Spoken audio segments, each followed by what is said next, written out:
teacher-directed and child-directed activities. Making sure that there's ample time for children to be playing and learning through play and doing that type of thing versus just that sit and listen and learn academic type activity. Does that make sense? Sorry. And then really just trying to minimize the time that children are spending in activities that they're not engaged. Yes, children do need to sit and listen, but trying to minimize some of those times. We really focused a lot on transitions. Again, we learned quite a bit through here, but some of it's, again, here's that part of all the details that you don't need or want to maybe know. Engaging in the supportive conversations with children, that's become huge. The kind of our not just talking at children or directing children, but talking with children and making sure that we know a lot of what's going on in their life and asking a lot of questions like that. And really promoting their engagement, that's a big piece of what we do. And this is a kit that we've also used, just a picture of it, that helps us making sure that kids are engaged at all times. Oops, did I skip? Oh no, okay. Then providing directions. Again, the visuals are going to come in a little bit more maybe with your children with special needs, but providing those directions, making sure they're understandable and clear, telling the child what to do, and then the teaming that we have going on between the program. I mean, the goal of teaming is for the classroom to operate like a well-oiled machine, and we've used that example. We also said our teaching, sometimes we act like we're married, and yes, we're all females, and but how you just have that relationship with somebody that you know what they're thinking, and you know when to step in, and you know when to help, and you know by the look in their eyes that child and that teacher need some support in stepping in, and we do that for all of each other. Then the next piece, or the next part of that pyramid, that green tier, teaching some more of the expectations. Or teaching more of the social skills to some children, We have come up with, when we started this about 2 summers ago, we came up with our expectations for the school. And yep, you might think, well, yeah, preschoolers, you're going to teach them that no running and no hitting and, those type of things. And what we did is we really said that the goals are to take care of ourselves, to take care of each other, and to take care of our community, or in our case, we usually say the word school. And then we break all those things down. Why is there no running? There's no running because if you're running and you're not in the gym, the chances of you falling and getting hurt and crashing, and that's not taking care of yourself. So we went through a lot more detail with children explaining why you need to do these things, not just what you can and can't do.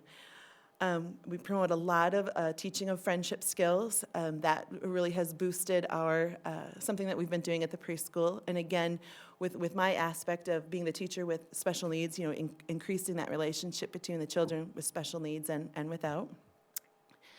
And then here's one that just always got me. To teach children to express their emotions. I'm like, oh yeah, everybody does that. Happy, mad, sad.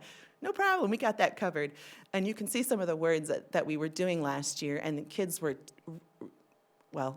sort of reading, but totally understanding what these words are: antsy and peppy and giddy and energetic, and not your typical words that we would have been teaching our preschoolers a couple years ago. A really cool thing that we did is starting to teach the problem solving. This is our toolkit that we use, and we have some examples of children using the toolkit. The whole point of the toolkit is that, problems happen all the time, but we have to figure out how to solve them amongst ourselves appropriately. And so they can go use their toolkit and come up with some solutions to their problems, and that's kind of an ongoing thing, and probably one of the most, I've said this before, one of many positive things that has come out of this for us. Then we have different roles in our pyramid. We have our coach who's sitting back there, our internal coach, our behavior coach, our data manager, and our teachers. And everybody has to play a pretty significant role in this. And then, of course, there's all the data. Now, I'm actually a data freak, if you will, and that I love collecting data and looking at it. But I'm just going to skim through this because that's probably going to bore some people. But we do take data on how parents are seeing their children and how well we are doing at implementing our program, and how the TASI, or the pyramid model. We also have a very significant observation where we come in and score or rate each other at how well we are doing teaching all these new skills. And the blue line is how our teachers were going when we started, and you can see there's some low. Actually, there's one spot where there isn't even a blue line because we weren't doing that at all. The red line was the end of the last year, and this so far is this year. So you can see there's some areas that we still hope to improve on. Then we do a lot with coaching, and you all know the significance of coaching. We take all what we observe in the classroom and we plot it and we talk about what we need to be working on next. What aren't we doing to help the children with their social skills?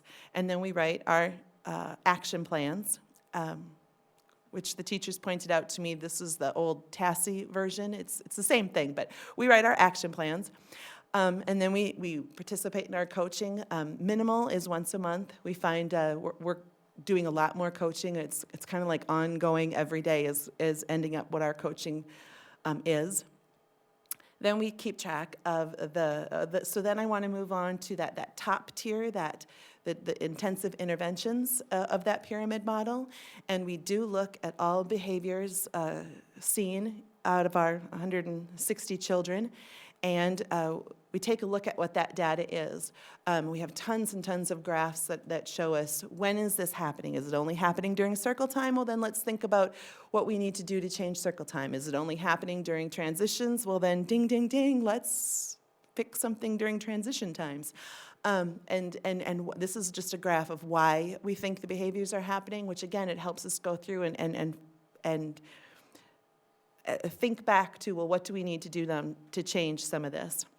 We also, this year, thanks to Kenneth Griswold, he helped me look at children individually, so we can take a look at each individual child and learn what's making that child tick, for a lack of a better way of saying it. And finally, this is not part of the actual pyramid model, but it's something that United Preschool really felt like we wanted to do. But it's called, so we made it up. Instead of the bad behaviors or whatever, we don't use bad behaviors. What do we use? Yes, BRIs, BIRs. Instead of BIRs, now we have PBRs because we wanted to have positive and we wanted to talk about the positive behaviors. Oh, well, then we're just going to call them positive behavior reports. Sorry. And anyways, so we now document the positive behaviors that are happening with children. And again, through the help of Kenneth Griswold, we've now come up with a system that instantly sends out an email to a parent to tell the parent about something positive that's happened during the day. And also, it's hard to read, but you can see in the letter that it's going to be saying, we praise the child at school, but now what we really want is for you to go home and talk about this, and over the supper hour, have a conversation about what their positive behavior did to help others feel good. And we offer a lot of different supports to families. Working with families is a big part of this. We're giving a lot of information, having a lot of conversations. And then I think this is my final slide, but we also keep track of the positive behaviors by having some sort of visual. And so this was the end of last year. The children earned bricks. We made a cottage not too many years ago for one of our paraeducators who passed away. And we ended up taking that theme and putting it into building up our school.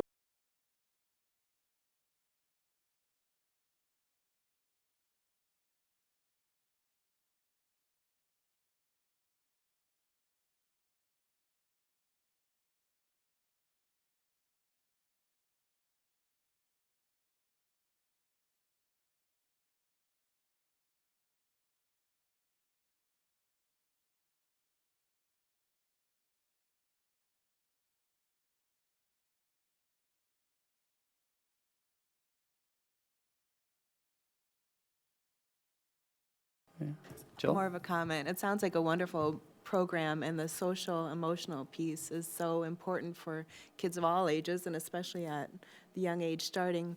I noticed on the parent or the family support there were emotional check-ins. What emotion check-ins? What is that about?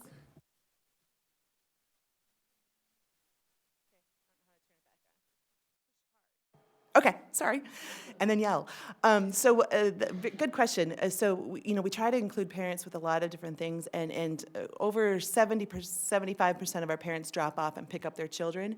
So when we come into school, we start talking about emotions, and parents help the child determine not how they're feeling, but they help have that conversation of, oh, you are feeling sad today? Let's talk a little bit more about that before I have to leave you. And it really tries to make that home-to-school connection. We also have some fabulous parents that when the children come in saying they're feeling giddy, all of a sudden the parents have them upside down and are doing weird, fun things with them. But again, it's just helping promote that connection that we're all talking about the same thing. And so, good question. Thanks. When you hire new staff at UP, then, or here, do you have to send them to a training program, or? The Girls at United have been there for 16 years. We haven't had to hire new staff for a very long time. But that's certainly an option that you can send them to trainings. I think they break up the trainings. We went to like a 6-day training, 8-day training, something like that over the summer. And now I think they break it up, and they do include your new staff, yes. Good. Other questions? Thank you very much. Appreciate that. Yeah, nicely done. Okay, item 4.2, the Minnesota Energy Resources rebates. Lori.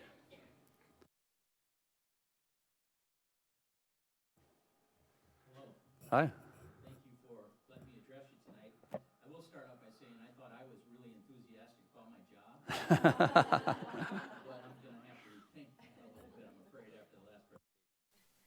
My name's Rory Lenton. I am the External Relations Manager for Minnesota Energy Resources. As you know, Minnesota Energy Resources took over Alliant Energy's gas properties in southern Minnesota here. We've got 13 communities we took over, with Albert Lea being the largest one.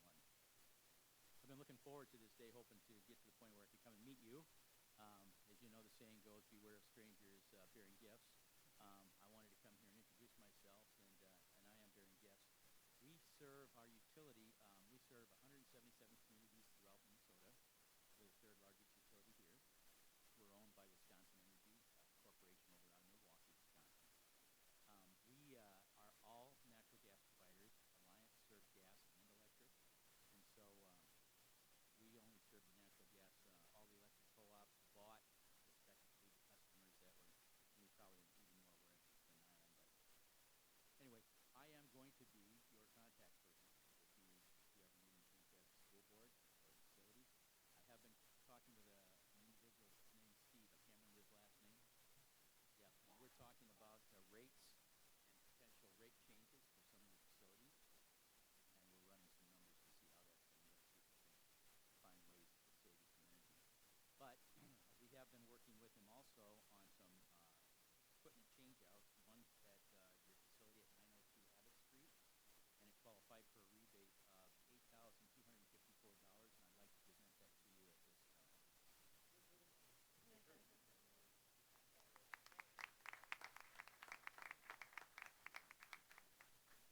And again, if there's ever any issues, if you need somebody to come and address the board, I'd be glad to do that at any time. You'd like to know about our company. Oh, thank you very much. Thanks. We appreciate that you came. Anybody have any questions before I go? So good. How do you like the gas prices so far this winter? So far, so good. Just as a heads up that the market is down, so you. Good. Thank you. Thank you. 4.3, instructional coach presentation, Jill Peterson and Amy Schumacher.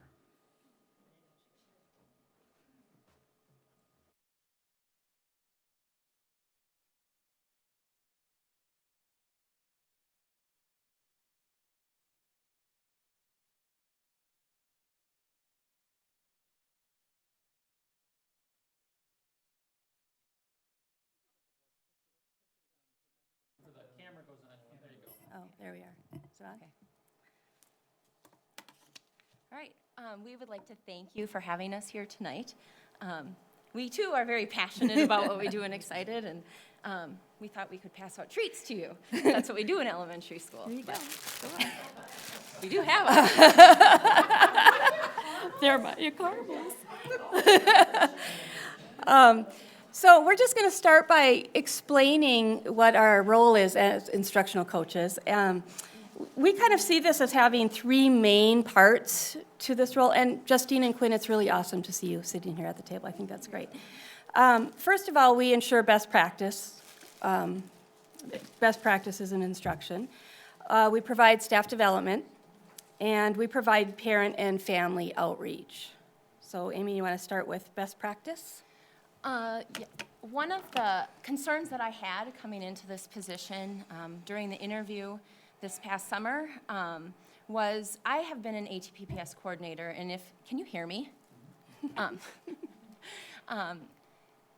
And it has very much of the same elements as far as coaching teachers and working with teachers, observations, and working on our instruction. And so one of my concerns was, how is this different than what we already have going on in our schools?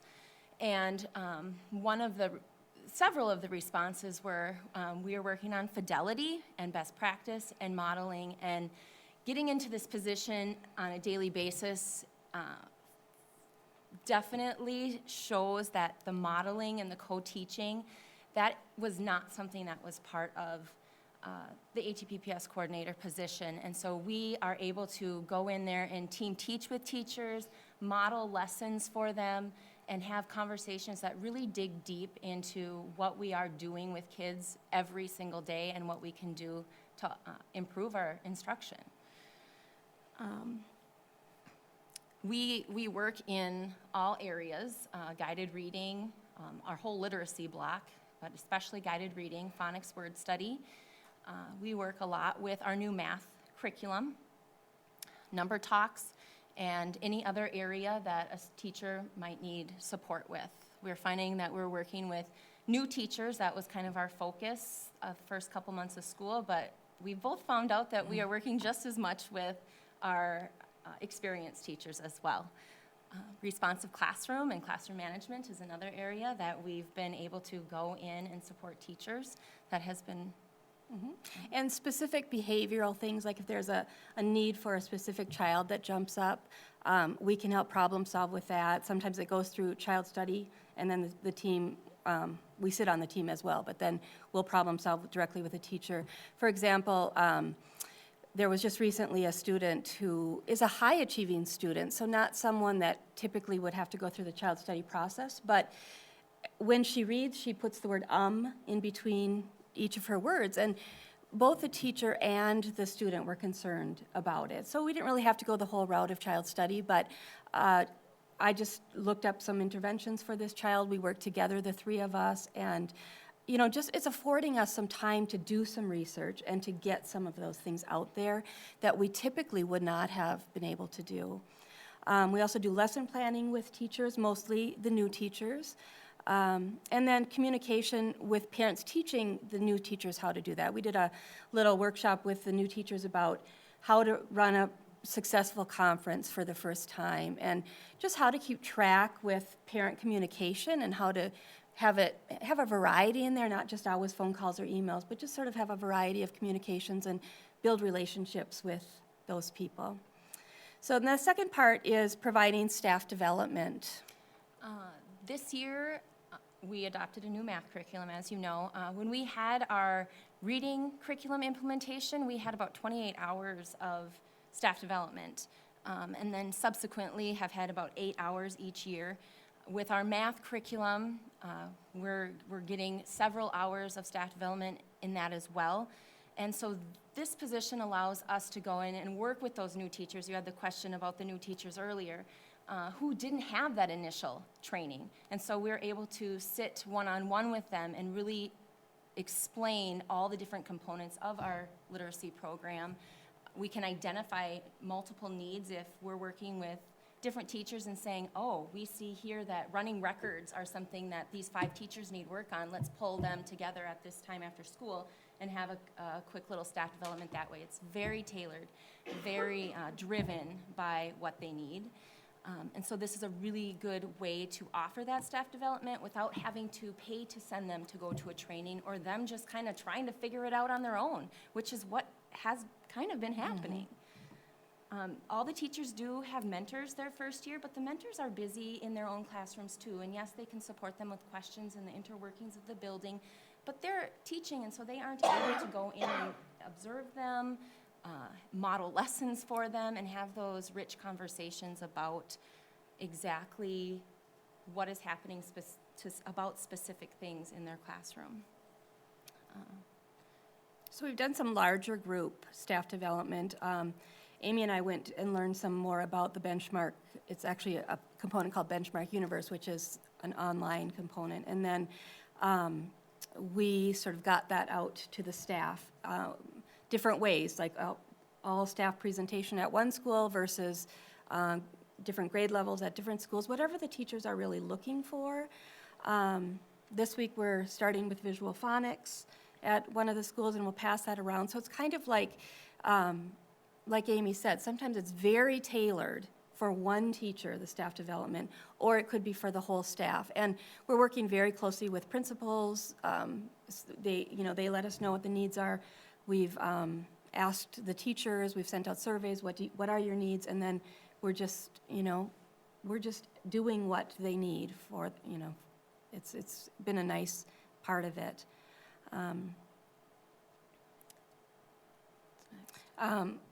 Just an example about that, again, there's a student who we've started to see a little more of selective mutism coming through, but it's a medical need. It's not, it's not anything that we are really trained in as staff, but again, we can research these things, read these articles, pinpoint things, specific things we can do in school for things like that, where, I know I've worked with students or a student with selective mutism before, and you're kind of an island. Now we can get a team around it, and we can really support the teachers in that.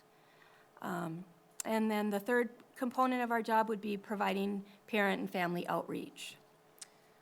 One of the things that is new this year is we developed a math workshop for parents, and it's been successful based on the feedback that we have received from parents.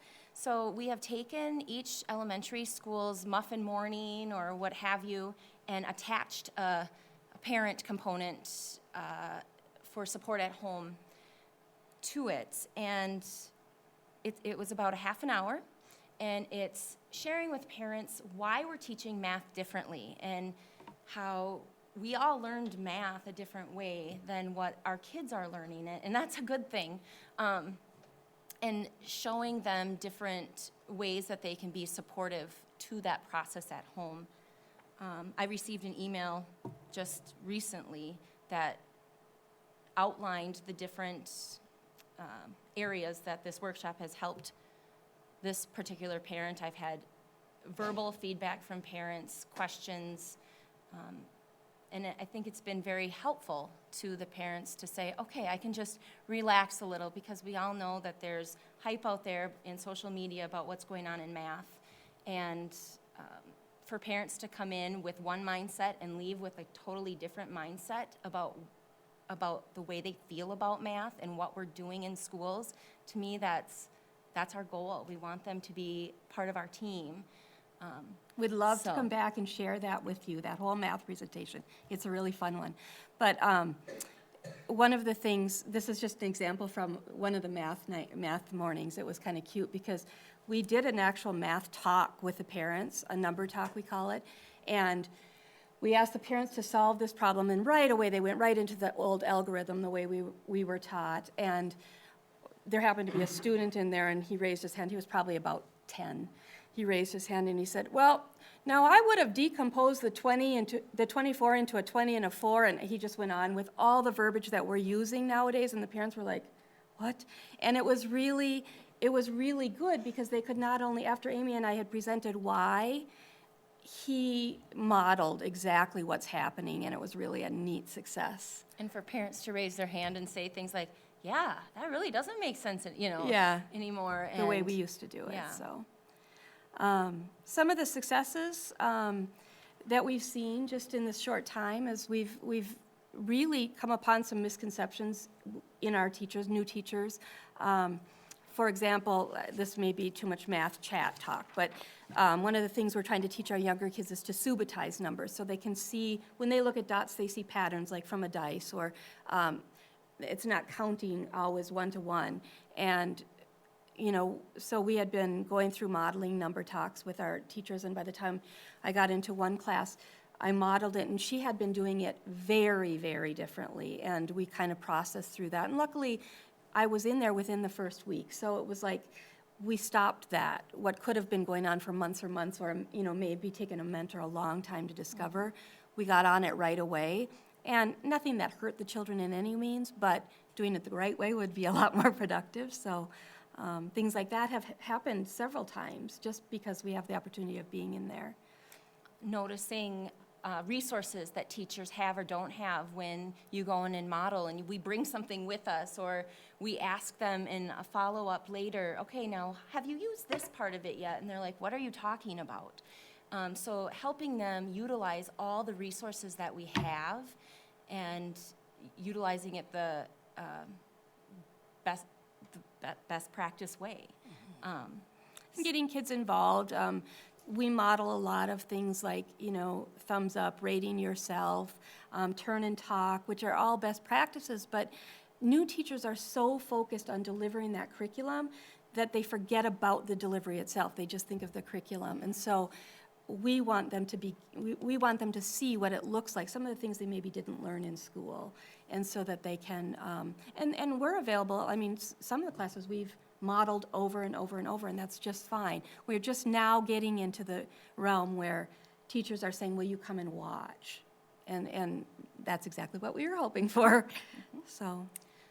One of the other things in this position is, Jill alluded to it earlier, we're able to work with some kids during data meetings. It might come up that we have this group of kids and they're not receiving any intervention services, but they're still not at grade level. What's going on with them? And so I've taken them, given them a few little assessments, and was able to look at their data compared to how they did in the fall and say, without any intervention, they've already grown from 33% to 67%. This math curriculum is working. And I have that on several kids who aren't receiving intervention, but they're still growing in these areas. And the flip side of that as well, which is a sadder scenario, but some kids that were on a really nice incline the prior year and have stagnated, and we already can say, go in now and say, why? They were growing well. What's happening, you know, in the change of the classroom or in the change of delivery? You know, how can we get that growth back and keep that? So it's a great thing. So.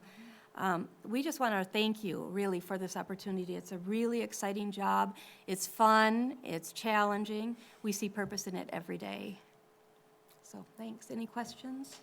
How do you find out, like, that a teacher might need help or a student? I mean, do the building principals call you or other teachers call you, or how do you decide what you're doing tomorrow? That's a really good question. Kind of all of that. Like, we definitely had a lot of, we just knew new teachers, that we'd be going in with new teachers, so that was pretty much set up. Veteran teachers started asking us because the curriculum in math was new, and so we called that not modeling but problem solving, because we're teaching it for the first time as well. And then a lot of it is building relationships. So when Amy says we pass out treats in we can't, because there's a blue zone thing going on, so we can't pass out treats. But we do things to build relationships like that. That's what the Carvel thing was about. But, you know, the more comfortable people get, they tell us their areas that they feel they need help in. But principals will say, you know, I'm noticing this in a walkthrough. Will you support them? And they're very upfront with the people. Like, I just got an email today saying, so-and-so is expecting you to contact them, you know, to model a lesson because of something that the principal noticed in a walkthrough. So it's a little bit awkward, and sometimes it's a little bit, you know, touchy, but it's not bad. It's actually, I think it's nice that we've got a combined total of like 45 years in this job, and a lot of it is right here in Albert Lea, so we know the people. They reach out, or we're just asked to go in. Either way. Were you referring to children? How do we find out about the children? Both, too? Okay. Both of us sit in on all 4 buildings child study team. So I'm in the 2 buildings that I'm in, and she's on the 2. And so kids who come across that way, we can support.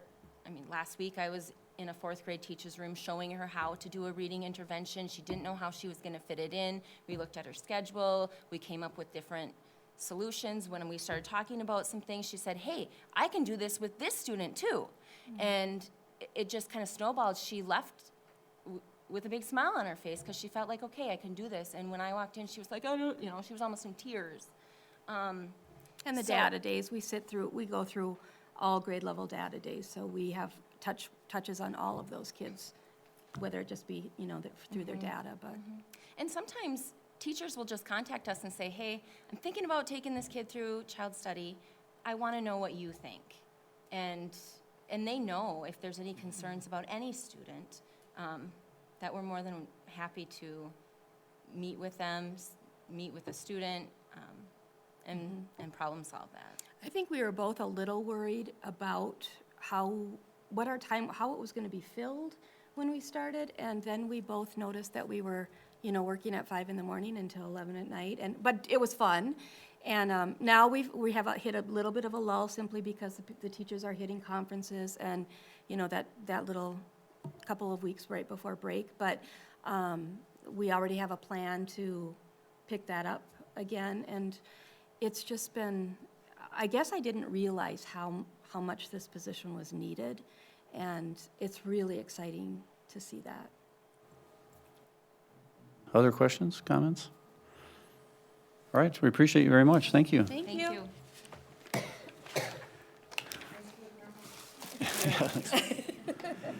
4.4, update of student testing time. I asked Kathy and Mary Jo to come up here. You've seen this in the news over the past few months, how much time kids spend on testing. So I said, let's do a quick presentation for the board on how much our kids really do on standardized testing here in Albert Lea, and you've got the spreadsheet in front of you. So go ahead, ladies. And there's no passion in this, so this is just how much our kids test. Hate to say it. Sorry. So we did update the MCA3 tests, and actually, where you see those 3.5 hours in reading, that is a reduction from last year. When we looked at it today, the new procedures manual just came out, it was 4.5. Math, and then science at 3 grade levels. The statute basically says that local testing limits grades 1 through 6 are 10 hours and 7 through 12 are 11 hours. That excludes MCAs. It also excludes ACT. So the ACT you'll see with writing is the test is 3.35 hours with 1.25 hours of break, and then there's a 6 hour there. That is the extended time where students with special accommodations take the test over 3 days. So it wouldn't be all 3 of those columns ever. It's either the first 2 or the third one. The only time that counts towards our local time then is in the pink, and that's our fast testing. And you'll see K1, 2 is at 3/4 of an hour for reading and math, and that's entirely through the year. And then the other grades are an hour each. So Access is just for our English language learners, an alternate for Access. I didn't include MTAS on there, which is our testing for special education students, as the alternative to MCA3s, because that is different for every student. And I also did not include the AccuPlacer, because that is a local test, but we don't require it of everybody, it's a choice. And PSAT, we don't count that all either, because that also is a local choice test, so. Mary Jo, talk to the board a little bit about the fast testing and where that came from. And you've talked a little bit, but just help refresh them a bit and what we used to do instead of Yep. fast. We used to do, you may remember NWA, or also called MAP testing. That is what we used to do.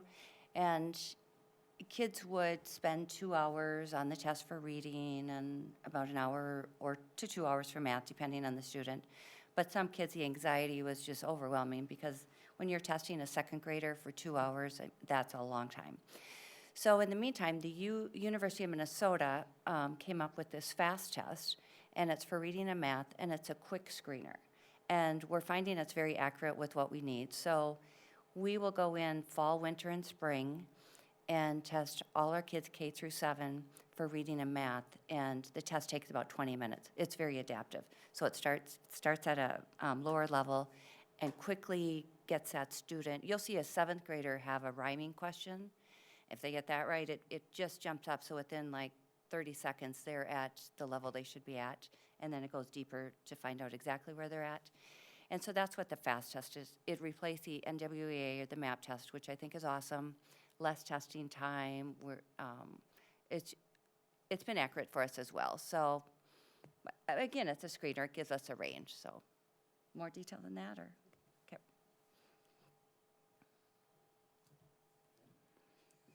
Questions? Okay, well, I'm not leaving without some literacy stuff. I just had to share this because as a board member, I think you should be proud of where the district is going. We were able to receive a grant from the Freeborn County Commissioners for $5,000 to promote literacy within the school district. And so all our K1 and 2 students are receiving these little gift bags with books in to go home at conferences. And with it, I just typed a note that says, in the spirit of giving, Albert Lee Area Schools was able to secure a grant to help build the home libraries of our youngest readers. Enjoy these books. So I just want you to be aware of that so you can see some of the community outreach we're doing with our families. Yeah, great, thank you. Thank you. A little more enthusiasm next time, ladies. It was kind of dry. 4.5, review of the board policy, second reading. Can we get that up? So to review, our policy is to follow the policy, and in the absence of policy, our policy is to create a policy. And that is what we're doing. If you look at our board policy from the past, when we had a study session, we weren't technically following our own policy. So this corrects that. We had that at the last meeting. I don't think anybody, and I think Jill, you might have been out of town. I don't know if you, are you? Yes, right, yeah. So any questions or comments about it? And of course, for a new policy, we have to have 3 readings. So this is the second. Any other questions or comments about it? And so we will bring that back in the next meeting in December for approval. Or is it reading and approval at the same meeting, or reading, same meeting? Okay. Approval, okay. All right. 4.6, a special education co-op update. Sarah. I need to be energized like them. Good evening. How's everyone? Good. Well, we have another update for you. We'll try to keep the board up to date as we move through a possible cooperative. The name would be Austin Albert Lee Area Special Education Cooperative. Nice and long. So, okay. Just a review on student needs. This would be a level 4 cooperative that would serve students with unique needs, as well as students with significant behavior needs, which we've discussed before. The students with unique needs, those are typically students that have lower cognitive skills, but very high in significant behaviors that make it very difficult for them to be in a general education building. And you can just kind of see from the chart there our current viewpoint of each district and the amount of students that need those services. So question for you, Sarah. If our current projection or current needs are for 10 kids, okay? Based upon what we're seeing in early childhood programming and based upon the increases of autism and students with unique needs that we've seen over the past number of years, are our students with unique need numbers going to be going up? Yes. Yep. Okay. The second question I have is level 4 EBD kids. Those are our more severe EBD students. Are we going to see an increase in numbers with those kids when we have a program? Because oftentimes I feel that if districts don't have a program for a certain setting, then there are not as many kids perhaps identified. I don't know if that's accurate for Albert Lee or not, but just thoughts on that.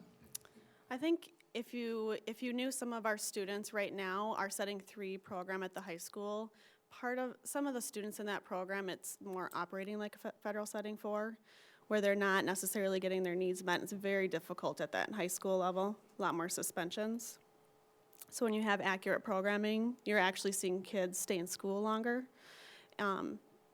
We're hoping, and I think what we're seeing statewide is a more flat line of EBD and behavior programs, but the rise of the students with unique needs. Yep. Any other questions? Okay.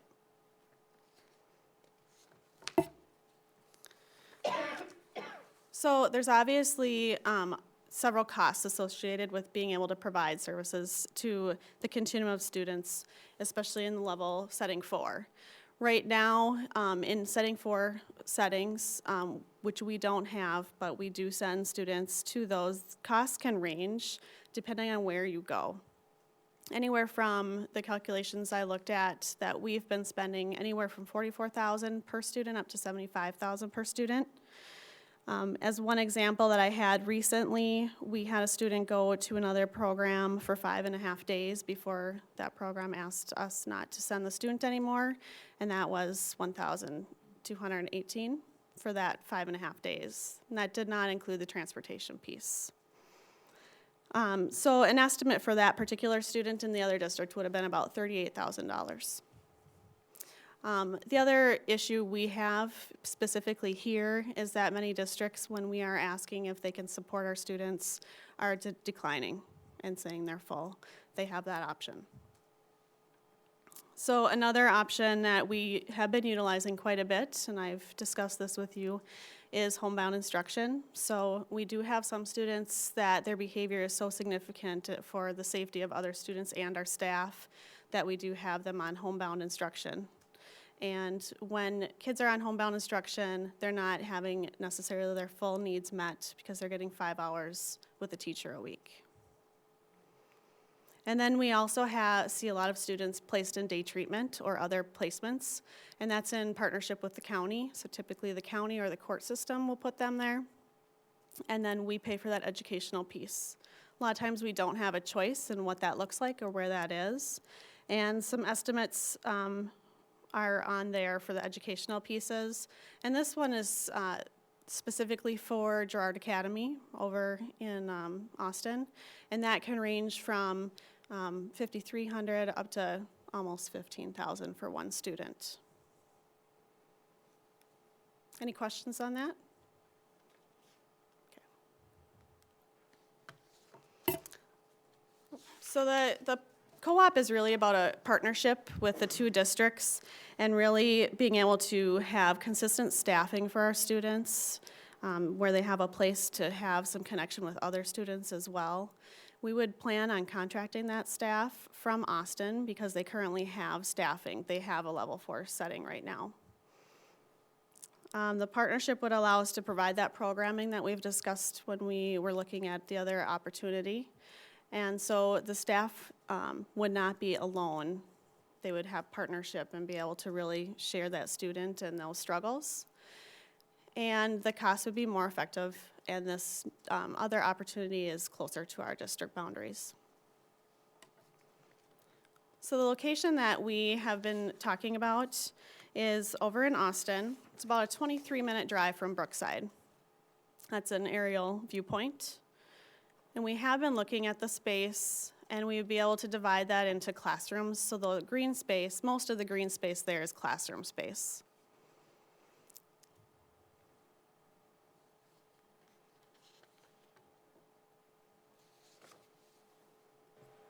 Maybe I'll jump in here regarding the construction piece, what that would look like. The facility, the Corcoran Center, would need upgrades. We'd need a new HVAC system. The heating system is basically not functioning anymore. Part of the roof has to be replaced, for example, and we would have some construction to reconfigure the classrooms, especially in the area that has the gymnasium right now, and we would be reconfiguring what is now a stage into classrooms, things like that. And so that would be a renovation cost. However, based on the square footage we need, purchasing an existing facility is cheaper than building new. And so the nice thing about the Corcoran Center is that basically has the square footage that we need, and it's a perfect fit. Another thing that's fantastic is that it's located in one of the two districts. So the fact that it's in Austin, it's on the edge of town that's at least towards Obertly Way. And so we'll see, we're still negotiating, so we hope to hear this week, actually, if they'll accept our offer. If that does, then of course, we would proceed with the formal board approval. But the piece for the renovation for that site, that facility, just as far as numbers goes, the number is shown there, about $173,000 a year over a 15-year period would be our share. So the two districts would share in the cost of that, the renovations. It would be a lease purchase agreement. So we would own, we as in the cooperative, the two districts that are members of the cooperative would own the building. And so at the end of that lease, it becomes our full property. And the tax impact for that, based on the projections that were run for us by Ehlers, is that it would be an increase of our taxes of 2.2% approximately. And the reason I explain that is that the funding source to pay the lease purchase agreement, would be the lease levy. So we have a funding stream for that, but there, is a tax impact as well.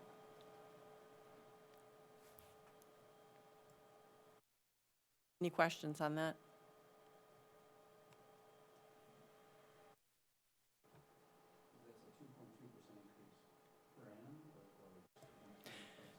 That would be so for the first year of implementing that, so the increase on our levy would be at 2.2%. So it would increase by that amount to accommodate that project. And of course, then going on, then it's already at that level. There'd be a new baseline going forward, so it would increase by 2.2%, and that would be yep.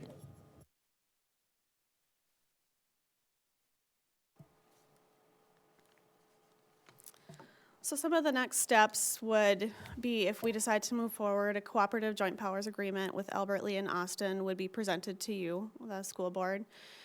That would then be sent to MDE, and we would be issued a district number.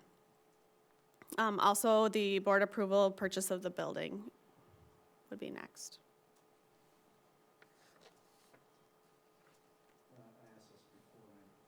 But does the creation of that new district require a new board and Yes. a board chair and Yeah. bylaws and We have most of that prepared. from the last? Yep.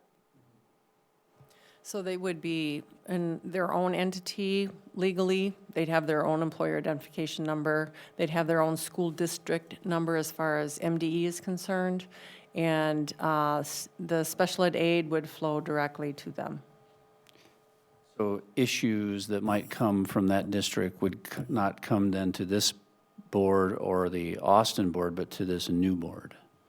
They would make decisions regarding Correct. that, right? But we would ask for a representative from this board. From this board, right. To sit on that board. Okay.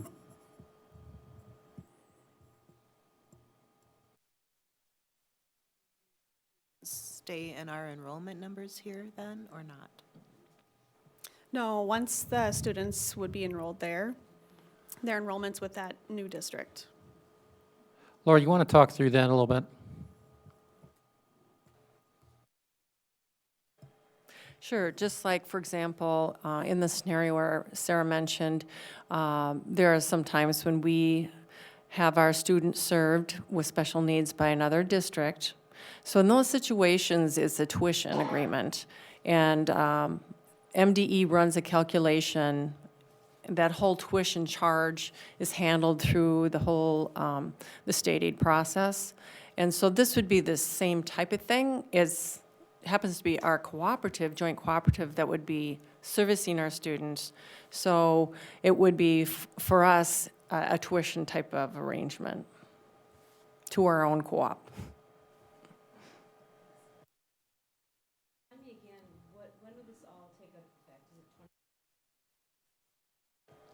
Well, I did visit with our construction manager and with Ehlers today.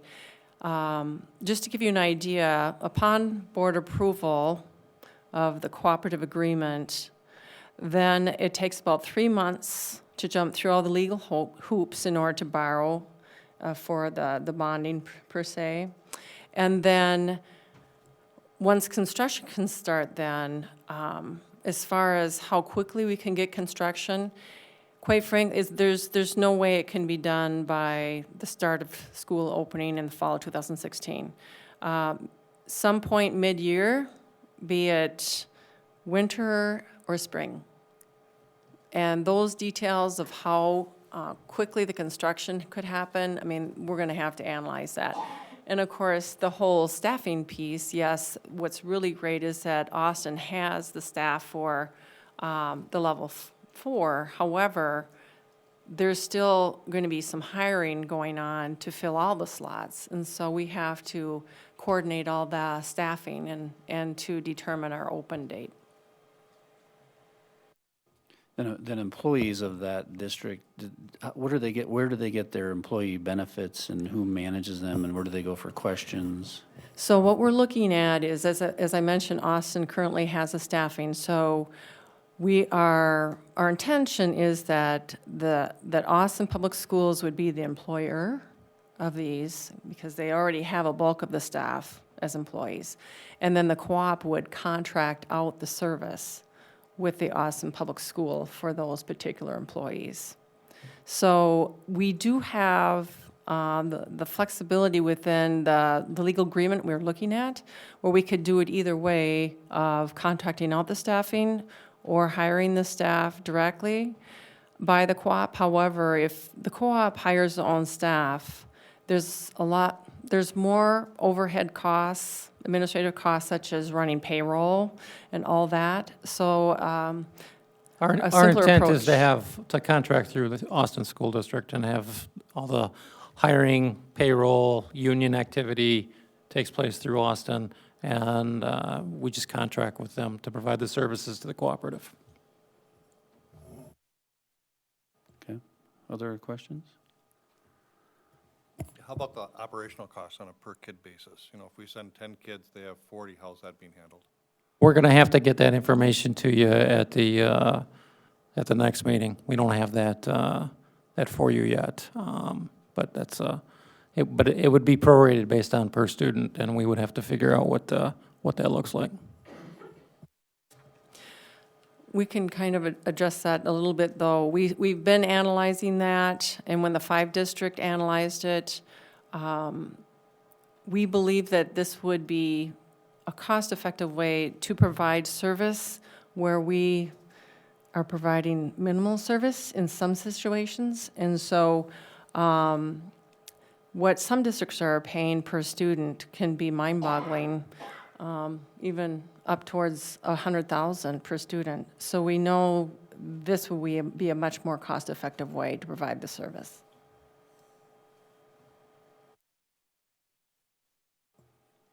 Other questions? All right. Thanks for the update. Thank you very much. Do we, the truth in taxation, do we need to start it next because it's on past the hour already, and then we can come back? All right. So we'll move to item 4.8, which is the truth in taxation hearing, and that would be Lori Voles.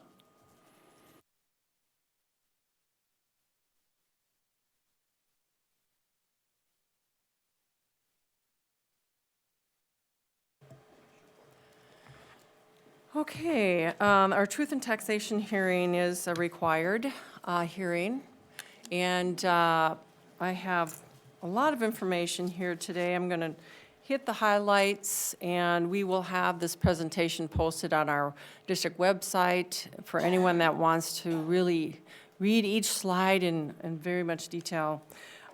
Basically, the requirements of truth in taxation hearing is you have to review a summary of the current year budget, some prior year actual revenue expenditure information, proposed property tax levy, including what the percent increase is and reasons why the property taxes are going up or down. And allow for public comments if applicable. And so these are the 4 areas of our hearing. One interesting data point regarding the Minnesota 2015 ACT tests. As you probably have all read previously in the news, that Minnesota did lead the nation in the average composite ACT score. The national score composite is 20.9, and we're at 22.7. And just a little history lesson on what the Minnesota Constitution says about public education is that it is the duty of the legislature to establish a general and uniform system of public schools. And so that is why the state sets the majority of the funding for public schools. They set the formulas, they set tax policy for local schools, and they authorize the property tax levy as far as how it's calculated.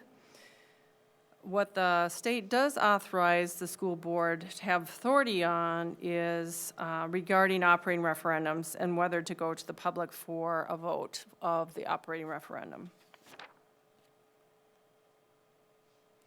Here's an interesting data point on our general ed formula that since 2003, the general ed formula has not kept pace with inflation. Now, for this next 2 years, the funding formula did increase to 2% per year.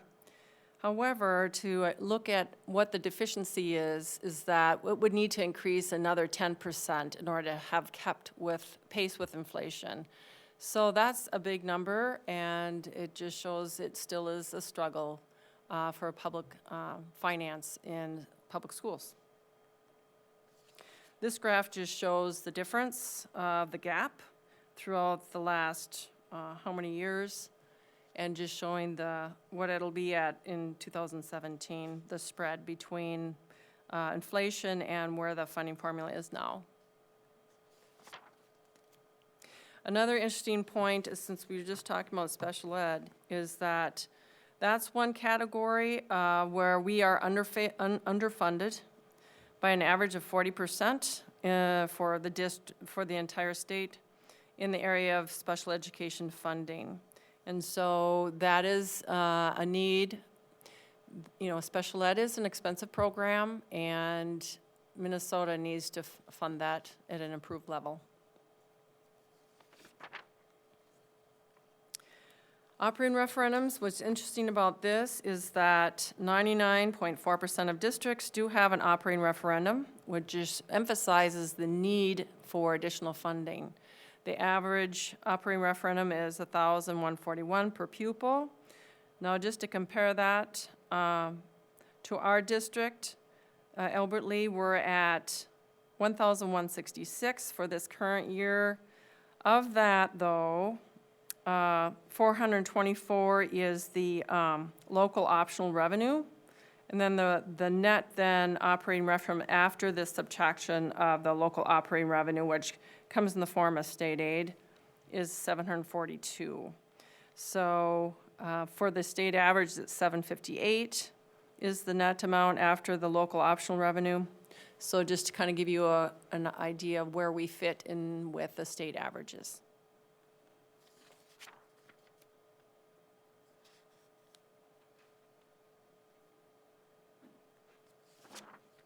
I'm going to flip through some of these. It just explains how our budget year is a fiscal year of July 1 through June 30th compared to city and county. They align with calendar year.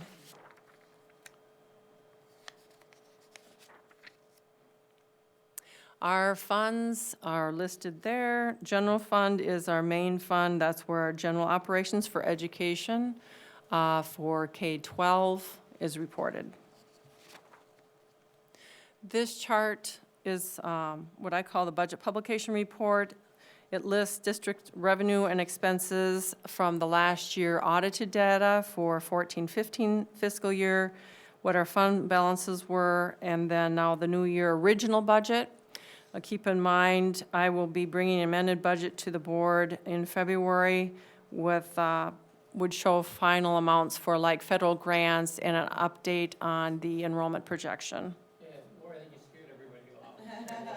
Oh, now we can really.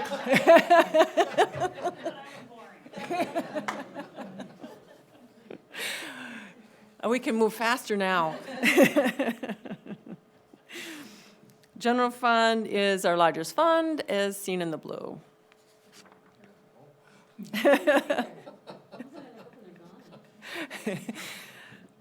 In the general fund revenue, state aids is our largest revenue stream, and that's at 82%. Federal is only 3.7% for federal aids as comparison. Local level at 10%. Excuse me, local levy. This on their expenditure side, of course, all this data here on these pie graphs is regarding last year's final actual. And you can see regular instruction is at 42%, vocational at 0.8. So if you look at the instructional area of regular, vocational, and special ed, it is great majority of our expenses.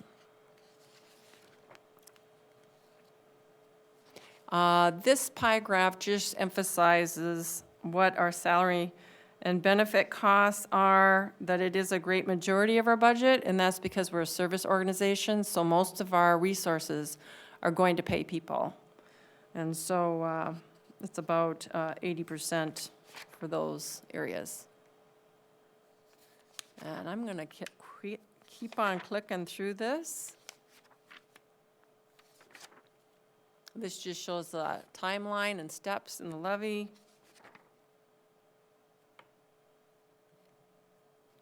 Okay, you are aware of this as you'd already seen the proposed levy back last September, but our levy is actually going down by 2.3%, as you may recall, 173,000. So it's really good news.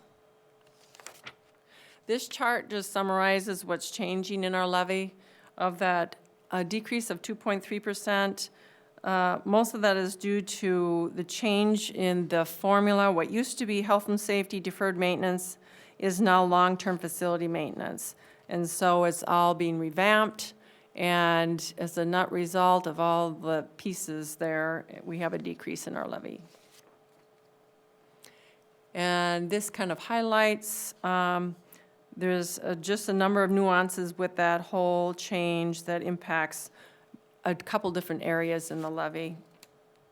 So I'm just going to flip through that. It's easier to look at that other chart. Reduction in debt as excess just has to do with we don't need to keep, we only need to keep a certain level in our fund balance for debt service. We levy at 1.05, which means we just want to make sure, due to delinquent taxes, that we have enough in our fund balance to pay the principal and interest, and we actually had more than we needed, so we have a reduction.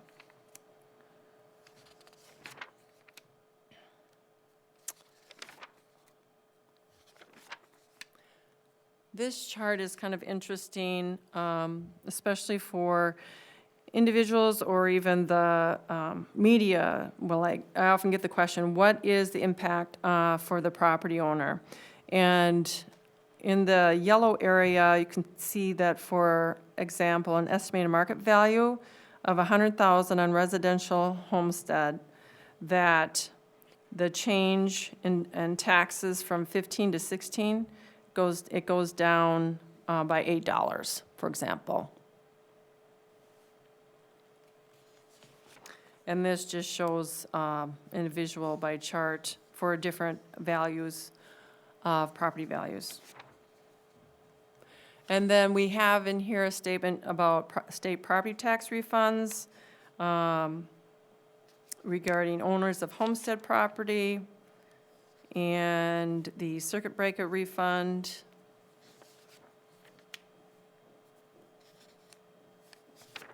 And senior citizen property tax deferral. So the next step will be the proposed tax levy being approved at our regular board meeting in December. Any questions?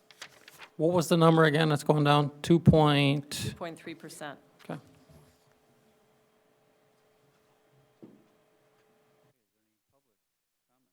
Or questions?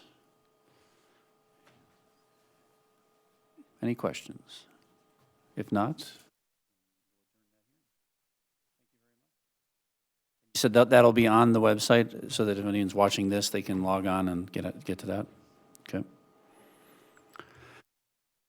All right, then we'll move back to 4.7.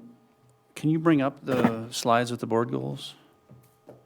I thought we should talk about the board goals at this meeting and talk about what we're going to do with them, see if we want to discuss them, possibly have a retreat at our second January meeting. And the board goals also include the district aims. As you can imagine, they're very closely intertwined. So can you bring up the list of the goals? There, so those are our current board goals. And we have, obviously we measure those. The 100% of students identify a career in college pathways. The method that we used to use to follow that has changed. We're looking at some different options for that. And you can probably have some detail for that, Mike. Yes, we used to use the Explore test in 8th grade. It's part of the ACT testing suite, and the ACT has done away with the Explore test. So we are now looking at Naviance, a new program that our counselors use for the high school students. I'll have to provide more information on you, but we are in the process of adjusting how we're analyzing college and career pathways for our students. So those are the goals, and I believe we looked at those and came up with those. I think it's been 4 years now. Is that for those that are in that time frame? And I don't think we should have a deep discussion about them tonight, but I think this over the next 4 weeks, each board member should look at those goals and see if those goals still make sense to you individually. And again, I think what we have to start to think about is, what is the purpose of a goal? It's what the board wants the administration to focus on so that this district remains relevant and produces the students that both this community and the world expected us to be able to do with the limited resources that we have. And that's the discussion we had 4 or 5 years ago. So are these still relevant to those kind of ambitions or not? And I think we should each decide that and bring our thoughts to the meeting, the second meeting in January, and go over that. And I think that ties into the district aims as well. I don't know if we have that slide too.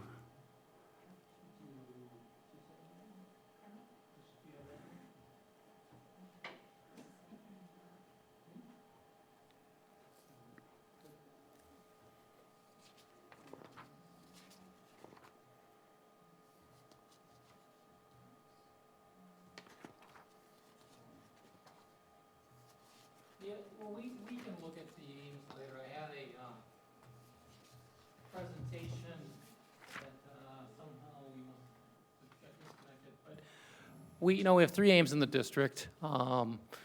Safe, healthy, welcoming schools, increasing opportunity achievement for our students.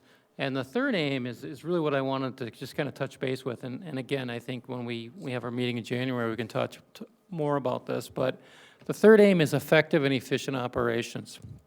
And I've been reading a book on change in organizations that talks about effective and efficient, and it talks about maybe that's a concept that is a 20th century concept. And the thought is that most of the 20th century we had in the business world the production function model. Okay, so we're going to build products, we're going to build cars, we're going to make steel, we're going to create trains, build things. And in the world we lived in, yeah, this is it. In the world we lived in, go to the first slide, or second slide there. Those are current aims, and go to the third slide, Heidi. There you go. The world we lived in, everything was pretty constant. You know, the rate of change was pretty standard. In the 21st century, it's a different world, okay? Everything is happening faster and faster. And so in the 20th century, businesses could survive by, okay, we're going to create our strategic 5-year plan because we know the playing field's not going to change much over the next 5 years. And this is no longer the world we're living in. So we live in a world where things change just on a dime, with the new technologies, with the information that's being shared. And so the focus for organizations needs to shift from being effective and efficient to being adaptable and resilient. Interesting, as part of the book I'm reading, they said that 15% of the Fortune 500 companies in the 1950s are still in existence today. So they've either been taken over or they've failed and they've gone away. And so why did they fail or why did they get taken over? Because they didn't adapt. And so adaptability is crucial to be successful. And how is this triggered and why is this in my mind? I'll tell you a conversation that, that Kathy had with a member of one of our schools when we were meeting to discuss curriculum. Because we are trying to, Kathy went to a conference. Come on up, Kathy, tell them what you heard at the conference about English language arts in 2010. So I listened to a number of presenters, mostly from Bloomington area public schools, and it was really on a solid core curriculum, and we've talked for several years about having a solid core curriculum. And they said in the area of English language arts, they were revised in 2010 in the state of Minnesota and really around the nation with the Common Core. And so if you are teaching English language arts in 2015, similar to what you were doing prior to 2010, then you probably need to take a step back and reboot your curriculum.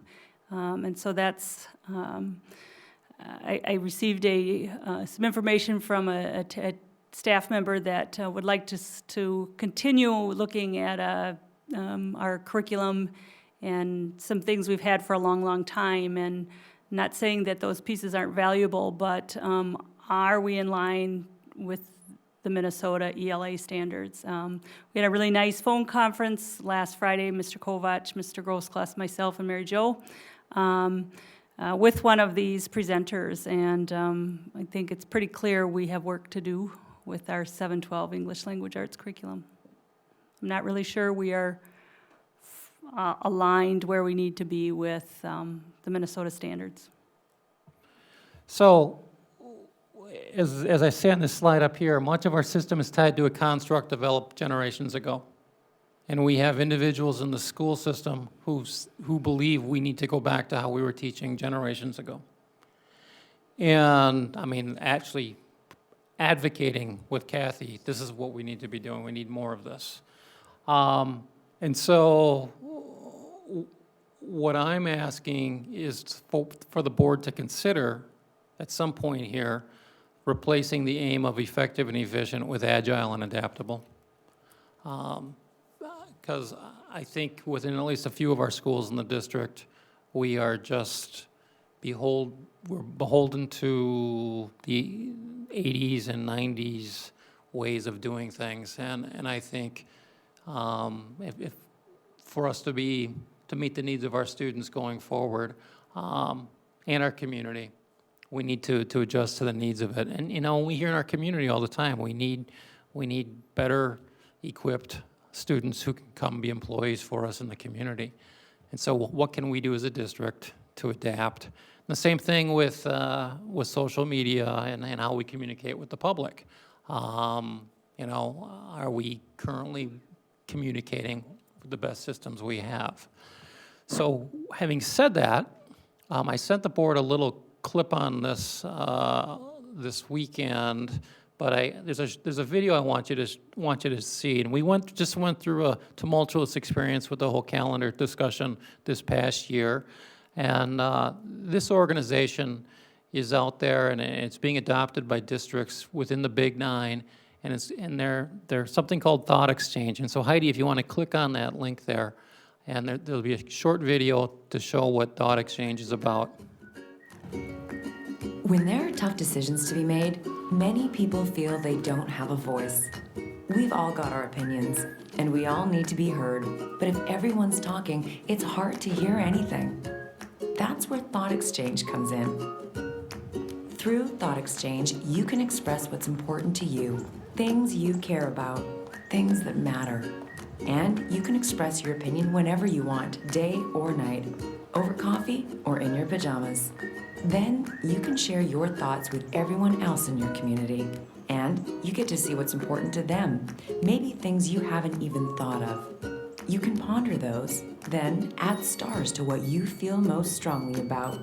That way, the things that are most important to people rise to the surface.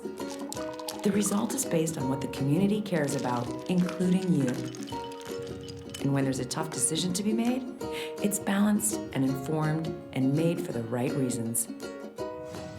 Thought Exchange. So basically, this organization, I haven't talked to anybody in it yet, but from talking to the other Big Nine Soups, they develop a survey-type platform to communicate with your community based upon what your needs as an individual district are. And then they put some thoughts out there, and it's all anonymous, and people have the opportunity to respond in an anonymous manner to perspectives on the district. And the value of this is you can start the discussion in a time when there's not maybe a lot of controversial things going on in the district, and you can start to get a feel for what people are thinking about the district. And over time, if you have an operating levy, if you have a building levy or something like that, you can start to have that discussion with the community. And the community feels that they have had a much greater voice in what is being said about the district. The board gets a much better feel about where the community is at on things, and it gives them the opportunity to be more successful when implementing some sort of change in a district. So again, and this ties in really well with the adaptive and the agile piece, because you're listening, you're out interacting. I talked to Chris Richardson from Northfield. He's been the superintendent up there for a number of years.